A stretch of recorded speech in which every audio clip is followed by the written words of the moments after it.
오늘 설교 제목을 한번 읽어볼까요? 시작. 소재, 삶으로 드리는 예배. 아멘. 우리 교회 2025년도 교회표가 뭐지요? 시작. 예배가 삶이 되고 삶이 예배가 되게 하라. 아멘. 삶이 예배가 되는 거예요. 여러분, 예수를 믿는 사람들은 그 삶이 예배입니다. 예배. 주일날 와서 예배 드리는 것만 예배가 아니에요. 우리의 삶이 예배이고요. 우리의 호흡이 찬양이고요. 우리의 말이 기도가 되는 겁니다. 그러므로 우리는 움직이는 교회예요. 저와 여러분들은 교회입니다. 아멘.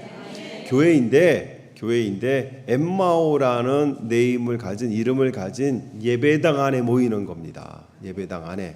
그러므로 여러분 한 분 한 분은 거룩한 사람들입니다. 믿습니까? 거룩하게 되어야 될 존재가 아니라 여러분들은 거룩한 사람들이에요. 성도가 되어야 될 사람들이 아니라 여러분은 성도입니다. 아멘. 레위기 2장은 이제 5가지 제사 중에 두 번째 제사 소제입니다. 이 소제가 이제 한문인데요. 소자가 흰소자라는 데 쓰는데 하얀색을 의미하는 거예요. 그러니까 여러분 밀가루가 하얀색이죠. 그것을 의미하는 거예요. 곡식 제사를 얘기하는 겁니다. 곡식으로 제사를 드리는 거예요. 참 재미있는 것은 5가지 제사가 있죠. 첫 번째 뭐죠? 번제, 두 번째 소제, 세 번째 화목제, 네 번째 속죄제, 속건제. 5가지가 있어요. 기억 못 하셔도 돼요. 오늘 이제 우리가 두 번째 소제까지 하는 거니까 나머지 3개는 차차 알아가면 됩니다. 그런데 유일하게 피를 드리지 않는 제사가 이 소제입니다. 나머지 제사는 짐승을 잡아야 돼요. 짐승을. 그런데 이 소제는 짐승을 잡지 않는 제사이고요. 또 한 가지는 이 소제는 단독적으로 드리는 제사이기도 하지만 다른 제사와 함께 연결해서 드리는 제사이기도 합니다. 말하자면 우리가 번제 하나님 앞에 예배를 드렸어요. 근데 하나님이 그 예배를 받아주셨어요. 너무 감사해요. 그래서 따로 곡식으로 드려서 또 감사 예배를 드리는 것이 바로 이 소제이기도 합니다. 이 소제라는 말은 이제 히브리어로 민하라는 단어를 쓰는데요. 그것은 선물이라는 의미가 담겨져 있어요. 선물. 그렇다면 우리가 소제 예배를 드린다, 감사 예배를 드린다는 것은 하나님 앞에 무엇을 드리는 거예요? 선물을 드리는 겁니다. 선물을. 유일하게 하나님 앞에 무엇인가를 드리는 제사. 내가 하나님 앞에 드릴 수 있는 거예요. 무엇을 요구하지 않고 하나님 앞에 드릴 수 있는 제사. 그것이 소제인데 사랑하는 성도 여러분, 이 소제에 담겨져 있는 의미를 하나하나 살펴보면 우리의 신앙생활은 지금까지 해온 것은 신앙생활이 아닐 수도 있습니다. 신앙생활이. 그러니까 여러분들이 신앙생활이라는 게 무엇인가를 한번 제대로 알아가고 예배를 어떻게 드리는 것인가 그것을 제대로 알아가는 시간 되기를 축복합니다. 소제의 재료는 곡식가루예요. 곡식으로 드리는 겁니다. 당시 이제 이스라엘 백성들이나 모든 사람들 주식이기도 하고요. 또 노동의 열매이기도 합니다. 노동의 열매이기도 하죠. 그렇다면 다른 말로 얘기하면 하나님은 일상에서 우리가 일하고 또 먹는 그 재료들을 가지고 하나님은 예배를 받으신다는 것인데 그 의미가 뭘까요?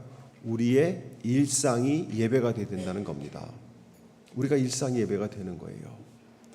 누구나 곡식만 있으면 드릴 수 있는 거예요. 여러분 한번 생각해 보세요. 짐승을 드리려고 하면 짐승 값은 비쌉니다. 그죠? 여러분 파스타가 비싸요? 스테이크가 비싸요? 어떤 가게는 파스타가 더 비싼 데도 있습니다. 대부분 스테이크가 더 비쌉니다. 파스타는 곡물로 만든 거잖아요. 그런데 비싼 제물로 드리는 것도 있지만 값싼 제물로 드리는 제사가 소제인데 하나님은 비싼 것도 받으시지만 싼 것도 받으신다는 거예요.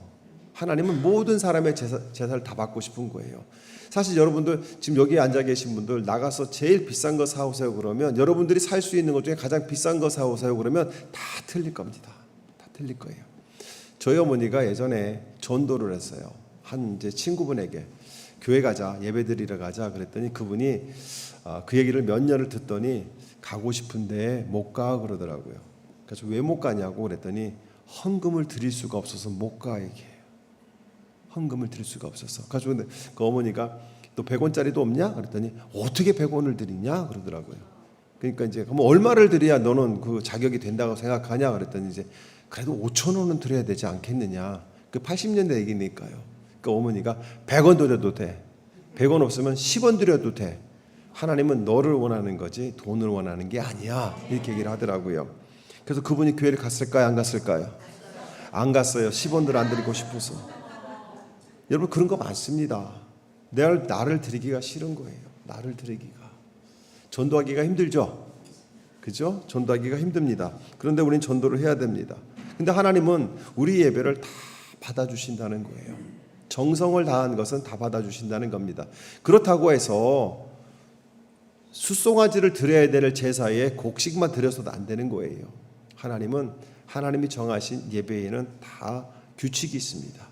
그 규칙에 맞춰서 우리가 예배를 드릴 때 그것을 드려지는 예배라고 하는 겁니다. 우리의 마음대로 예배의 모든 것을 바꿔서는 안 됩니다. 예배를 드리는 방법을 바꿔서는 안 됩니다. 사랑하는 성도 여러분, 요즘 시대는 하나님을 위한 예배가 아니라 사람을 위한 예배를 드린다고 합니다. 사람을 드린다는 예배. 예배 시간이 좀 길면은 여러분들 투정하죠. 우리 교회는 그런 분들 없으세요. 다행히. 투정하는 분들 계십니다. 예배가 기네, 짧네 그럽니다. 예배가 기네, 짧네. 여러분, 그거는 예배가 아닙니다. 예배는 하나님이 길게 드렸느냐, 짧게 드렸느냐 하나님이 평가하시는 것이지 우리가 드리는 것이 아니라는 것이죠. 레위기 2장 2절 한번 보세요. 2절을 보시게 되면 그 제물을 아론의 혈통을 이어받는 제사장들이 가져오면 제사장은 기름으로 반죽한 밀가루에서는 가루 한 줌을 걷고 향은 다 거두어서 그 제물을 모두 바치는 정성의 표시로 제단 위에 올려놓고 불살라야 한다 얘기합니다. 불살라야 된다. 그리고 나서 3절에 뭐라고 하냐면 곡식 제물 가운데서 살라 바치고 남은 것은 아론과 그 아들들의 몫이다 얘기해요. 이 소재에 담겨져 있는 의미 중에 하나가 뭐냐면 우리가 이제 하나님이 정하신 곡식의 양이 있을 거 아니에요. 그걸 들고 하나님 앞에 왔어요. 곡식 가지고 오고 같이 또 기름도 가지고 오고 거기에 넣는 향기, 그 유향을 가지고 와서 이렇게 보니까 하나님께서 그걸 다 바쳐라 얘기하지 않고 곡식에서 한 줌 그거 올려놓고 기름을 조금 올려놓고 그 다음에 유향은 다 부어서 한 줌만 불에 태우면 나머지 모든 것은 내가 받은 걸로 하겠다 얘기하는 거예요. 그리고 남은 것은 누구한테 줘라? 아론과 그 제사장들에게 줘라 얘기합니다. 이 소재 속에 담겨져 있는 예배의 의미는요. 첫 번째, 내가 하나님 앞에 모든 것을 드리는 것이 담겨져 있고요. 두 번째는 이 나와 함께 예배하는 다른 사람들과 함께 나누는 의미가 있습니다. 그러므로 예배라는 것은 나와 하나님의 관계만 잘 되면 되는 것은 예배가 아닙니다. 여러분들이 지금 여기 스크린을 보게 되면 십자가가 있죠. 십자가는 작대기가 2개예요, 1개예요? 안 보입니까? 저게 2개예요, 하나예요? 2개잖아요. 하늘에서 내려오는 것과 옆으로 가는 것. 그런데요, 지금 여러분들 중에 십자가를 바라보면서 하늘에서 내려오는 하나님과 나와의 관계는 바로 섰는데 이웃과의 관계가 없는 분들이 있어요. 작대기 하나 세워놓고 십자가다 그럽니다. 여러분, 하나님을 잘 믿는다는 것은 이웃을 잘 이해하는 거예요. 내가 이웃과 관계가 안 좋으면서 하나님을 잘 섬긴다? 이건 거짓말입니다. 작대기 하나 세워놓고 이거 십자가야 그러는 거예요. 작대기가 하나가 있고 하나님과 나와의 관계, 이웃과 나와의 관계가 합쳐졌을 때 이것을 십자가라고 얘기합니다. 하나님은 그래요. 네가 날 사랑하느냐? 그러면 네가 네 가족에게, 네 친구에게 하는 것을 보면 네가 나를 사랑하는지를 내가 알겠다 얘기합니다. 여러분, 그러므로 신앙생활은 하나님만 섬기는 게 아닙니다. 하나님을 섬기기에 내 형제와 자매를 함께 섬기는 겁니다. 이것이 교회이고 그것이 예배예요. 근데 우리는 지금까지 어떻게 했습니까? 나와 하나님의 관계만 잘 되면 된다고 생각했어요. 잘못된 것입니다. 잘못됐어요. 그래서 어떤 목사님이 설교 시간에 그러더라고요. 현대 기독교 모든 교회에 가면 십자가가 짝대기만 서 있다. 이웃이 없는 거예요. 이웃이. 우리는 형제 자매라고 얘기를 하잖아요. 그죠? 여러분 여태까지 우리는 교인이란 말을 많이 썼어요. 그죠? 어디 교인입니다. 저는 엠마오 교인입니다. 저는 중앙교인입니다. 영광교인입니다. 이런 말을 많이 썼었어요. 근데 그거 아시죠? 그 말은 성경적이지 않다는 것. 성경적이지 않은데 우리는 그것을 썼습니다. 하나님은요 우리를 향해서 교인이라고 한 적이 없습니다. 하나님은요 내 아들, 내 딸, 내 백성이라고 얘기하셨고, 사도 바울은 우리는 권속이라고 얘기를 했어요. 우리는 가족이라고 얘기를 했습니다. 자, 그러면 여러분들은 여러분의 동생에게, 여러분의 자녀들에게 얘는 내 교인이야 그럽니까? 뭐라고 하세요? 얘는 내 새끼야, 내 형제야, 이렇게 얘기하지. 누구한테 설명할 때 여러분 일로 와봐, 일로 와봐, 친구 일로 와봐, 일로 와봐, 일로 와봐. 아들 옆에 두고 얘는 우리 집에 사는 애야, 이런 분들이 있다면 그분은 병원에 가보셔야 돼요. 우리 집에 사는 애가 아니잖아요. 누구예요? 내 아들이잖아요. 아내한테 나하고 30년째 같이 살고 있는 여자야, 이러면 이 사람은 돌봄이 필요한 사람이에요. 돌봐줘야 돼요. 그렇게 얘기 안 하잖아요. 뭐라고 합니까? 내 처야, 우리 애 엄마야, 이렇게 얘기하잖아요. 근데 우리는 교회에서 교인이란 말을 썼어요. 교인은 교회 다니는 사람. 이방교회에서 그 교회로 들어온 사람들, 처음 들어온 사람들을 교인이라고 표현합니다. 성경에 한 번 나와요.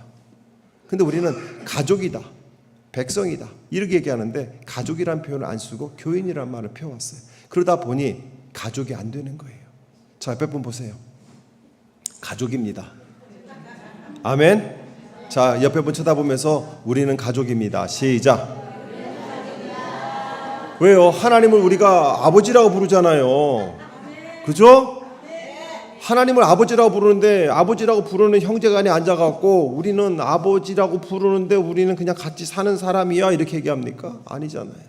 우리는 가족이라는 것이죠. 그런데 이 소재에 담겨져 있는 것이 하나님 앞에 예배하고 그것을 가족과 함께 나누라는 겁니다. 그러므로 우리는 친교, 여러분 목장 예배 찾아가셔야 돼요. 찾아가셔야 됩니다. 정말 찾아가셔야 됩니다. 가셔서 가족이 되어주셔야 돼요. 어떻게 사는지도 보시고 어떻게 사는지 보여주세요. 와, 우리 집은 좁아서 안 보여줄래요? 그런 게 어디 있어요. 보여주는 겁니다. 너 보여주는 거 보여주세요. 보여주시고 이게 모질란 게 있으면 얘기하세요. 화장지가 떨어졌네. 그러면 또 목자가 사다 줄 수도 있잖아요. 아멘? 아멘. 그게 가족입니다. 그게 소재에 담겨진 의미라는 것이죠. 그런데요, 이 소재를 드리기 위해서 하나님은 세 가지를 요구합니다. 첫 번째는요, 고운 가루를 요구하고요. 두 번째는 기름을 요구하고 세 번째는 유향을 원합니다. 2장 1절 한번 보세요. 2장 1절. 나 주에게 곡식 제물을 바치는 사람은 누구든지 고운 밀가루를 제물로 바치는데, 밀가루만 바치라고 얘기하지 않습니다. 밀가루를 바치는데 무엇을 붓고? 기름을 붓고 그 다음에 향을 얹어서, 밀가루만 드리는 것이 아니라 거기에 무엇을 들어가야 돼요? 기름과 향이 들어가야 된다고 얘기합니다. 고운 가루는 최상급 밀가루를 얘기합니다. 최상급 가루를 얘기를 하는 거예요. 껍질과 불순물이 다 걸러지는 겁니다. 그런데요, 여러분 고운 밀가루가 하나 나오려면 밀이 몇 번 맷돌 속에 들어가야 되는 줄 아십니까? 맷돌 해보셨죠, 여러분들? 안 해봤어요? 저는 아니요 하시는 분들은 천석지기 집안에서 살던 사람들이요. 맷돌에다가 밀가루를 이렇게 밀을 집어넣고요, 한번 이렇게 돌리면은요, 한 게 반쯤 부서져서 나옵니다. 그럼 그걸 다시 다 모아요. 그리고 다시 집어넣고 또 갈면 더 잘게 갈아지고 그것을 다시 모아서 또 집어넣고 몇 번을 반복하면 겨우 고운 밀가루들이 나오는 겁니다. 하나님께서 왜 그랬을까요? 왜 그렇게 고운 밀가루를 달라고 했을까요? 하나님께서는 짐승을 바칠 때 흠없는 짐승을 바치라고 얘기합니다. 흠이 없는 짐승을 바치기 위해서는 어릴 때 새끼 한 마리를 골라서 정성껏 키웁니다. 상처 나지 않게 좋은 것을 먹이고 좋은 잠자리를 해주고 환경적으로 좋게 만들어서 정성껏 키웁니다.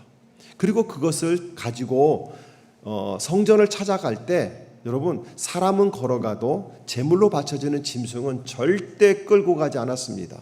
왜냐하면 끌고 가다가 상처가 나면 흠이 생기기 때문에 수레에 태워서 갔다고 얘기합니다. 그리고 제사장한테 보여주기 전에도 정말 다시 한번 살펴보는 거예요. 어디 하나 흠이 있을까 없을까를 살펴봐서 흠이 없는 것을 하나님 앞에 드렸거든요. 거기에는 정성이 들어가는 겁니다. 그렇다면 고운 밀가루를 만든다는 것도 무엇이 들어가는 거예요? 정성이 들어가는 거예요. 10번 가를 거 11번 갈고 11번 가를 거 12번 가는 거, 한 번 더 가는 것, 그것이 정성이라는 거예요. 하나님은 우리의 무엇을 받기 원하시는 거예요? 정성을 받기 원하시는 거예요. 여러분이 예배를 드릴 때, 헌금을 할 때에 정성이 담겨져 있어야 됩니다. 여러분이 헌금 봉투에다가 아무렇게나 돈을 집어넣으면 안 돼요. 하나님 모독하지 마세요. 절대 모독하지 마세요. 아무 생각 없이 5불짜리 10불짜리 꺼내서 쓱 집어넣지 마세요. 하나님은 그거 안 받으십니다. 정성껏. 감사헌금이라고 한다면 정말 이 한 주간 하나님이 우리 가정을 어떻게 지켜주셨는가. 11조라고 한다면 나의 모든 것은 주님의 것입니다. 하나님 감사합니다. 선교헌금이라 한다면 적은 금액이라도 이것이 하나님 나라 확장에 쓰여지기를 원합니다. 하나님, 내가 이 예물을 드릴 수 있음이 너무 감사합니다 하면서 감사 기도하고 거기다가 5불을 넣던 10불을 넣던 20불을 넣던 내 마음이 담겨졌을 때 그것을 헌금이라고 얘기하는 거예요. 오늘 여러분들이 헌금을 드렸습니다. 제가 바라기는 여기에 담긴 모든 것이 정성이 담긴 헌금이 되기를 축복합니다. 혹시라도 여러분이 여기에다가 정성이 담기지 않은 돈을 넣었다고 한다면 여러분들은 회개하셔야 됩니다. 우리 교회는 돈을 드리는 교회가 아닙니다. 우리 교회는 마음을 드리는 교회고 우리 성도님들은 마음을 드리는 예배자임을 믿기를 축복합니다. 두 번째로 넣어야 된다는 것이 뭐라고 얘기할까요? 기름이라고 얘기합니다. 기름은요, 올리브유를 얘기합니다. 성경에서는 기름은 늘 성령의 임재를 얘기합니다. 자, 고운 가루인 그곳에 고운 가루가 나라고 하면, 나의 정성이라고 하면, 나의 마음이라고 한다면 거기에 무엇이 더해지는 거예요? 성령의 임재가 더해지는 겁니다. 성령의 충만히 임재와 함께 하는 거예요. 아무렇게나 드리는 것이 아니라 나의 마음에 누가 임재하셔야 돼요? 성령님이 임재하셔야 돼요. 아멘. 그런데 우리는 이 성령님과 임재한다는 것은 성령의 인도하심을 받는 겁니다. 우리가 말을 할 때도, 예배할 때도, 성경을 읽을 때도, 기도할 때도, 봉사할 때도, 다른 사람을 구제할 때도 항상 거기에 담겨져 있는 첫 번째가 뭐냐? 성령 하나님의 인도하심이라는 겁니다. 그렇게 성령의 임재가 있는 예배, 성령의 인도함을 받고 예배당에 와서 성령을 의지하여 기도하고 성령을 의지하여 찬양하고 성령을 의지하여 말씀을 들을 때 그것이 예배라는 것입니다. 그런데 하나님은 한 가지를 더 원하십니다. 무엇이었어요? 유향이었습니다. 유향은요, 향기로운 겁니다. 그런데 시편 141편 2절에 보게 되면 나의 기도가 주의 앞에 분향함과 같이 되며 얘기를 합니다. 에베소서 5장 2절에는 뭐라고 하냐면 향기로운 제물과 희생 제물이라 얘기를 하는 거예요. 그러므로 유향이라는 것은 그리스도의 향기를 나타냅니다. 우리가 흔히 쓰는 말들 중에 이런 말이 있습니다. 저 사람은 사람 냄새가 나. 참 인간적이야. 이런 말을 많이 씁니다. 좋은 표현이죠. 정말 인간미가 있어. 사람이 따뜻해. 이럴 때 우리는 사람 냄새가 나서 참 좋아 이렇게 얘기합니다. 여러분, 저와 여러분에게서 사람 냄새가 나야 됩니까? 안 나야 됩니까? 안 나야 되죠. 우리는 그리스도의 향기가 나는 사람들이지 사람의 향기가 나서는 안 돼요. 사람의 향기는 육체입니다. 우리는 그리스도와 함께 십자가에 못 박혀 우리는 육신은 죽었습니다. 우리는 그리스도의 사람들이에요. 우리에게서는 그리스도의 향기가 나야 되는 사람이지 인간적인 미가 있어서는 안 되는 거예요. 우리는요 성령의 사람이고 성령적인 모습이 나타나야 되고 그리스도의 향기가 나를 통해서 나타나야 그것이 정상이라는 겁니다. 아멘. 그런데 우리는 인간미가 좋다고 생각을 해요. 그래요. 성령의 사람이 아니라고 한다면 인간의 냄새가 나는 것이 좋을 수도 있습니다. 그러나 저와 여러분들은 거기에서 한 단계 더 올라가서 그리스도의 향기가 나야 되는 거예요. 사랑하는 성도 여러분, 예수님의 희생은 향기로운 제물로 하나님이 받으셨어요. 그러므로 저와 여러분들도 그리스도와 함께 십자가에 못 박혀 죽었다면, 그리스도께서 사명을 맡겨주셨다면 이제는 우리도 그리스도의 향기를 날 수 있도록 하나님 앞에 제물로, 희생으로, 사랑으로 나아가야 되지 않겠습니까? 그러므로 우리 예배에는 무엇이 담겨야 돼요? 고운 정성이 담긴 나의 마음, 그리고 그곳에 성령의 충만한 나의 은혜, 하나님의 은혜, 그리고 그리스도의 향기. 그리스도의 향기는 삶에서 나타나는 거잖아요. 삶 속에서 나타나는 그리스도의 향기, 그것이 하나님 앞에 드려졌을 때 하나님은 그것을 아름다운 향기로, 아름다운 제물로, 아름다운 예배로 받으신다는 거예요. 오늘 예배를 드리는 여러분에게도 이 세 가지가 있어야 하나님은 이것을 예배로 받으신다는 겁니다. 그러므로 이곳에도 예배를 보는 자가 있고 예배를 드리는 분이 분명히 있다는 겁니다. 여러분 한번 생각해 보세요. 여기에 계신 분들 중에 지금 몸은 이곳에 와 있는데 마음은 필드에 나가 있는 분들이 계세요. 그래서 손을 제가 이렇게 하면 공 날아가는 걸로 바라보는 사람도 있을 거예요. 몸은 여기에 와 있는데 마음은 지금 가게에 가 있는 분도 계실 거고요. 몸은 여기에 와 있는데 마음은 지금 안방 침대에 가 있는 분도 계시고요. 몸은 여기에 와 있는데 나의 영혼은 3층천에 올라가 계신 분도 계셔지고 주여 그렇사옵나이다 이러면서 묵상하시는 분도 계세요. 왜 그럴까요? 우리가 그동안 예배를 그렇게 허투루 드렸다는 겁니다. 여러분의 마음이, 몸이, 여러분의 신앙이 이곳에 있기를 축복합니다.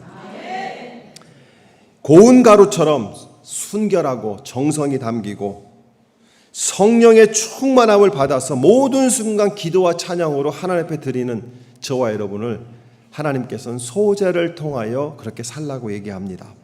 그런데 드리는 방법이 세 가지가 나와요. 한번 보시기 바랍니다. 2장 4절 보시게 되면 네가 화덕에 구운 것을 곡식제물로 바치려거든 밀가루도 드리지만 화덕에 구운 것도 드릴 수 있다고 얘기합니다. 화덕에, 잘 기억하세요. 어디? 화덕. 자, 5절 말씀해 보게 되면 내가 바치는 곡식제물이 빵 굽는 판에다가, 철판에다가 구울 수도 있죠. 여러분 철판에다가 굽는 게 뭐죠? 부침개. 뭐 이렇게 또 아닌 것처럼 또 뭐 이러고 있어. 아, 부침개 철판에다 굽잖아요. 후라이팬에다가. 그죠? 자, 두 번째 굽는 판이 있다고 얘기합니다. 그 다음에 7절에 내가 바치는 곡식제물이 냄비에다 구운 과자이면 얘기합니다. 어디에? 냄비에. 그럼 세 가지가 나오죠. 첫 번째 화덕, 두 번째 철판, 세 번째 냄비가 나와요. 여러분 화덕은요 뜨거운 열기로 음식을 하는 거예요. 화덕 피자 드셔보셨습니까? 저 안에는 숯불이 있잖아요. 그런데 그 숯불 위에다가 피자를 올려놓지 않고 어디 놔요? 입구에다 놓잖아요. 화덕 가득히 뜨거운 열기로 이것이 찌어지는 겁니다. 사랑하는 성도 여러분, 하나님은요 이것을 통해서 우리에게 깨닫게 하시는 것은 우리의 내적인 뜨거움, 성령의 충만함을 요구하시는 거예요. 우리가 마음이 성령으로 따뜻해져야 돼요.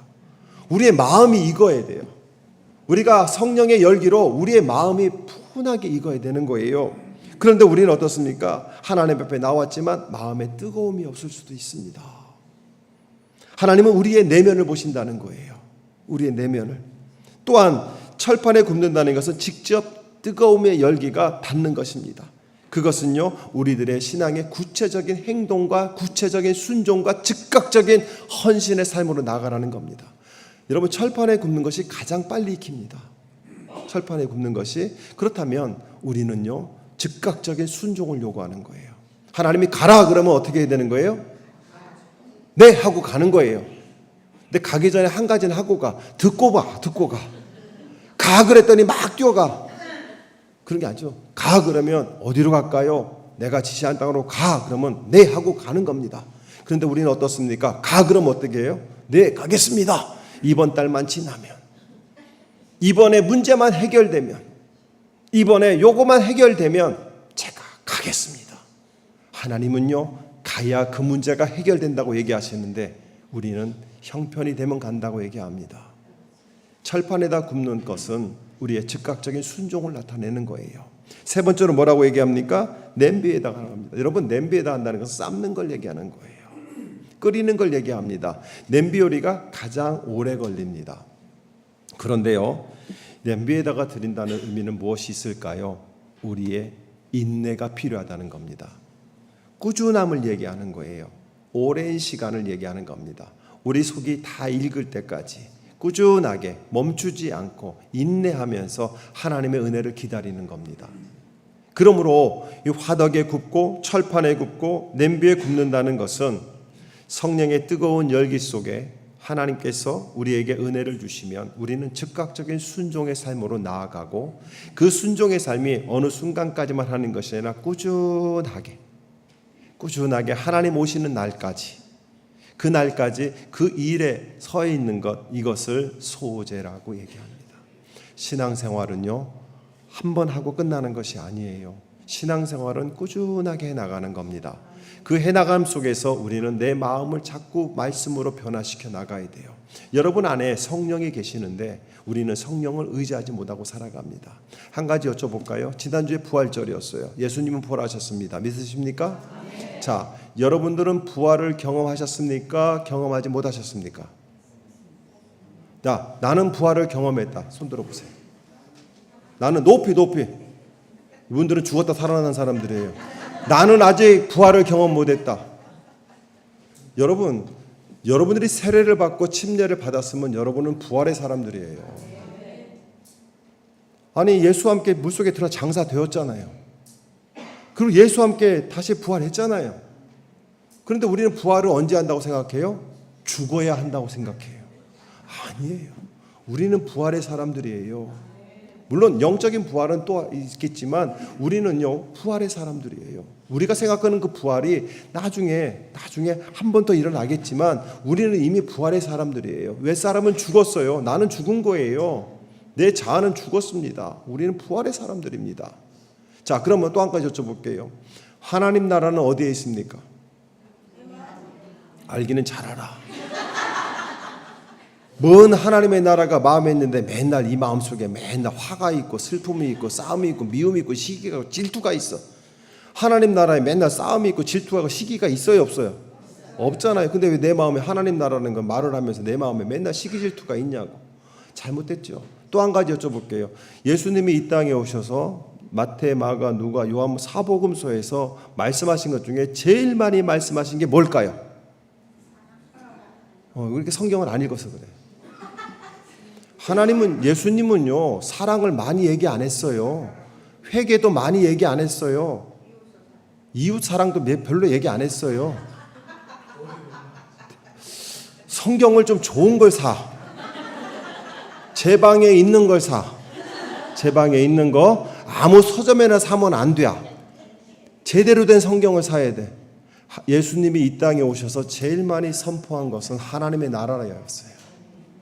하나님의 나라. 근데 우리는 하나님의 나라를 기억하지 못하고 맨날 사랑, 이웃사랑, 이런 것만 자꾸 얘기하거든요. 아니에요. 하나님은요, 하나님 나라를 얘기했는데, 자, 그럼 예수님께서는 하나님 나라가 어디에 있다고 얘기했어요?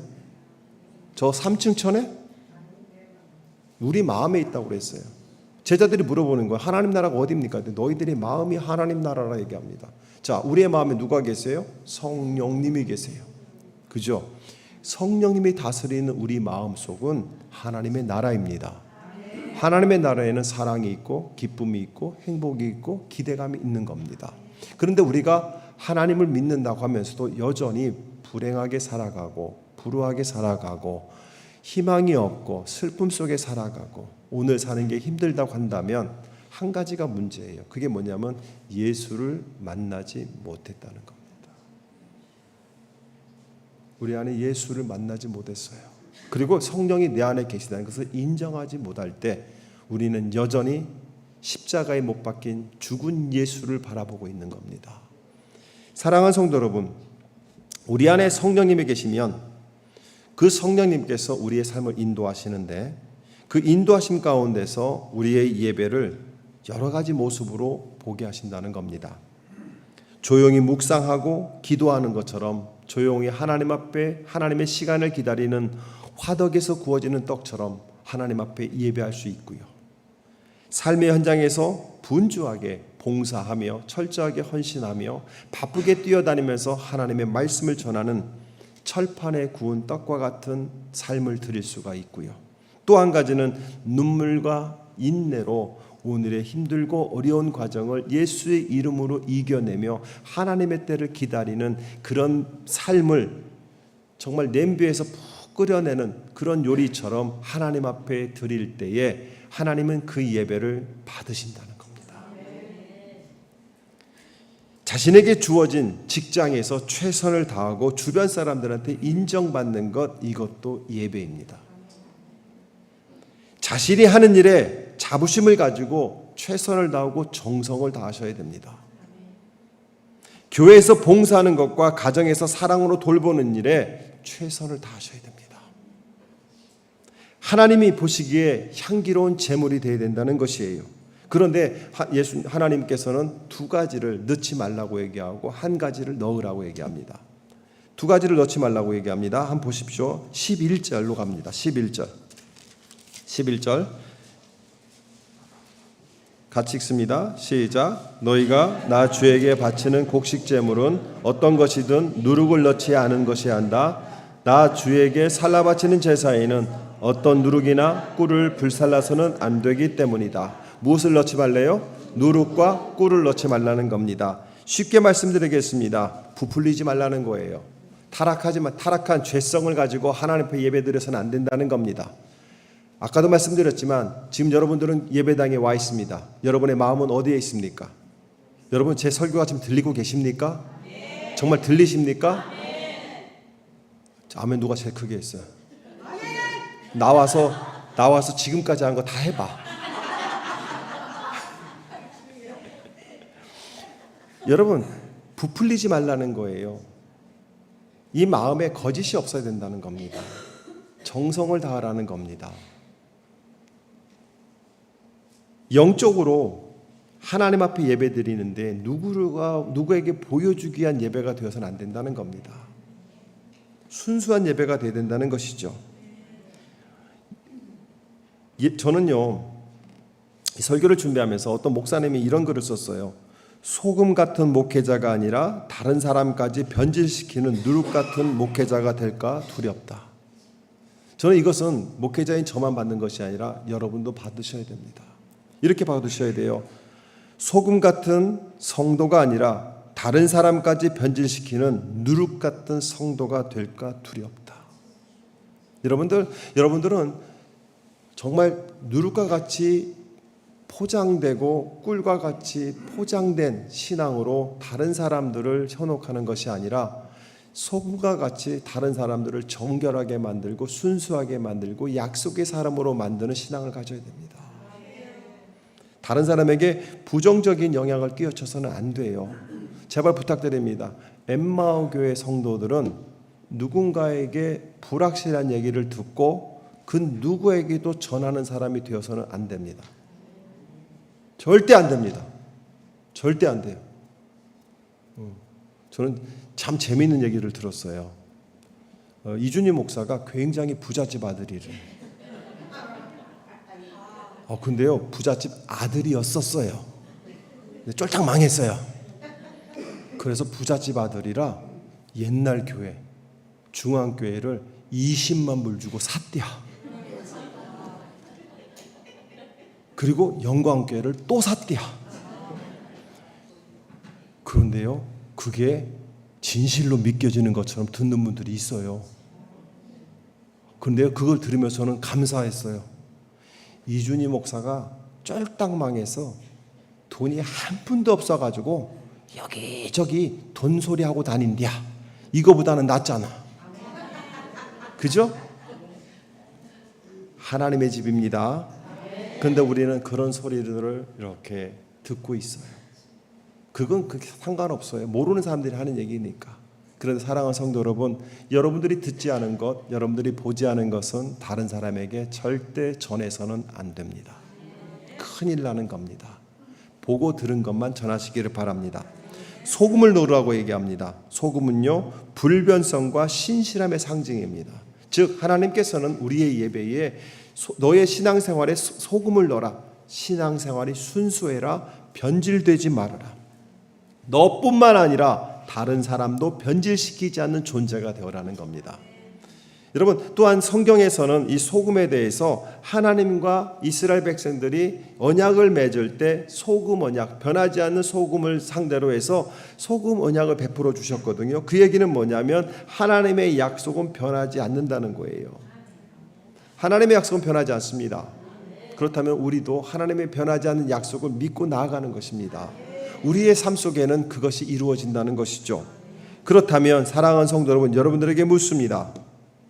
우리는 어떤 삶을 살아야 될까요? 매일 우리를 정성을 다하여 우리 마음을 깨끗하게 만들어야 됩니다.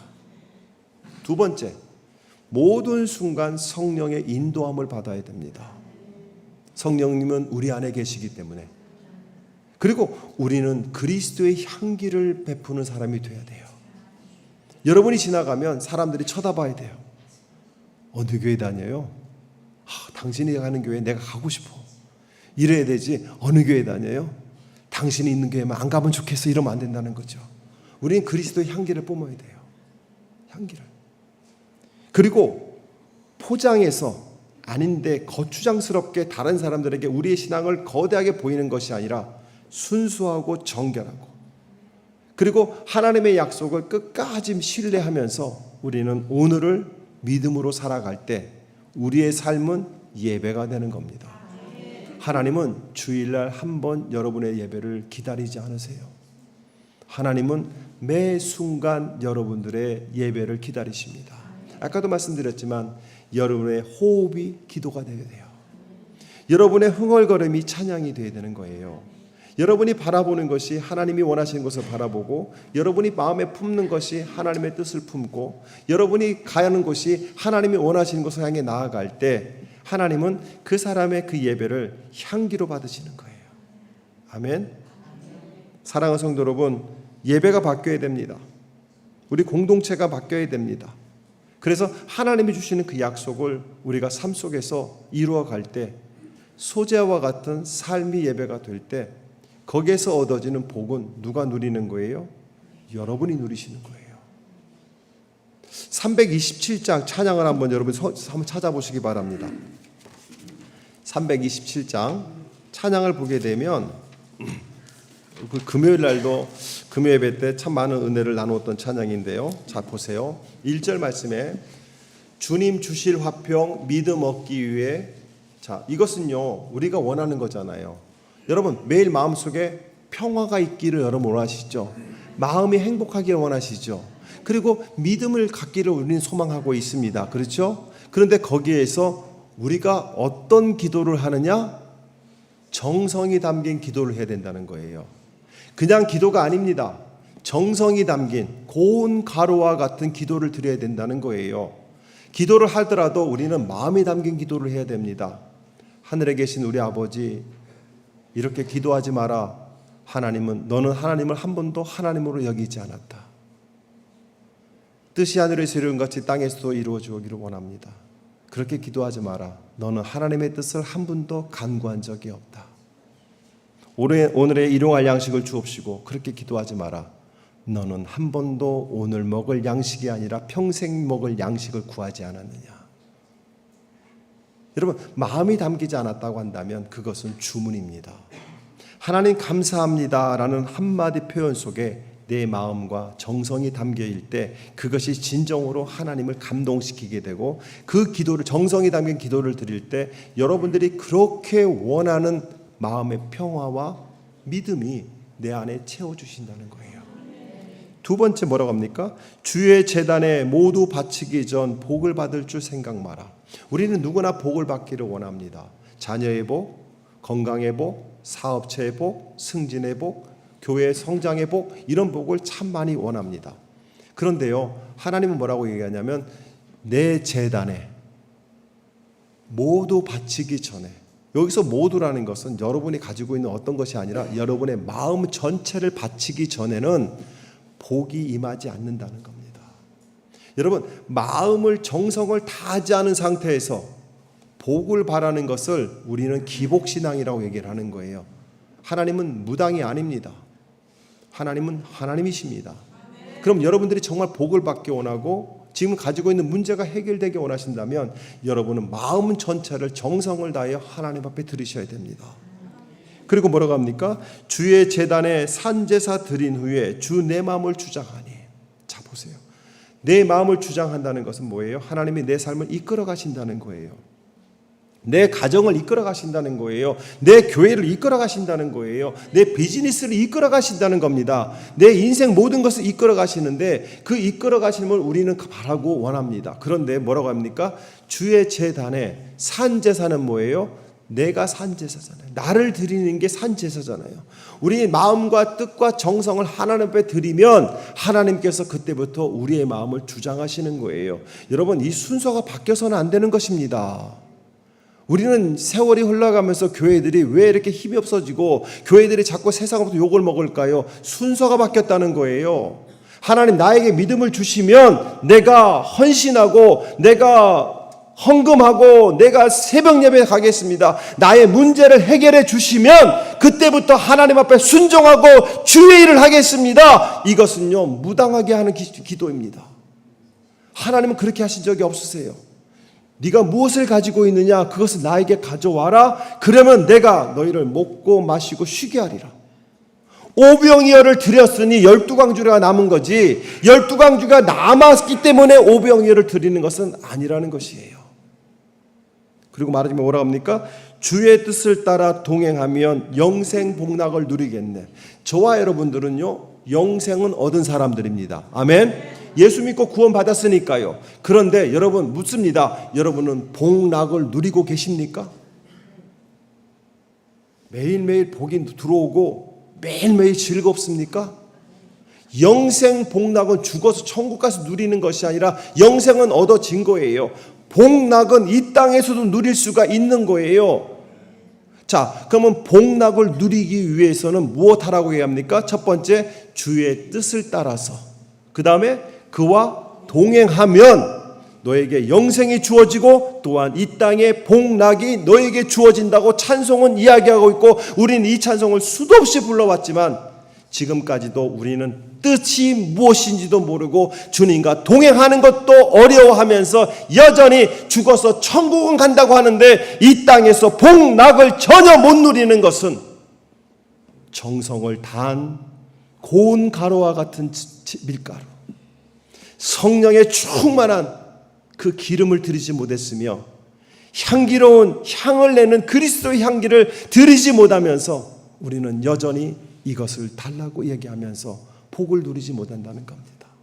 사랑하는 성도 여러분, 변화되고 싶으십니까? 그렇다면 오늘 소재에 담겨져 있는 이 의미에 따라 여러분 이 찬송을 부르시면서 이렇게 기도하시기 바랍니다. 하나님, 내가 정성을 다하여 하나님을 예배합니다. 내 마음에 성령의 충만함을 갖고 하나님을 예배합니다. 그리스도의 향기를 내며 내가 살아가겠습니다. 이 찬양의 가사처럼 내 순서를 바꾸어 하나님 앞에 나아가겠사오니 나를 인도해 달라고 우리 회개하는 마음으로 이 찬양을 부르시며 우리의 같이 기도하겠습니다.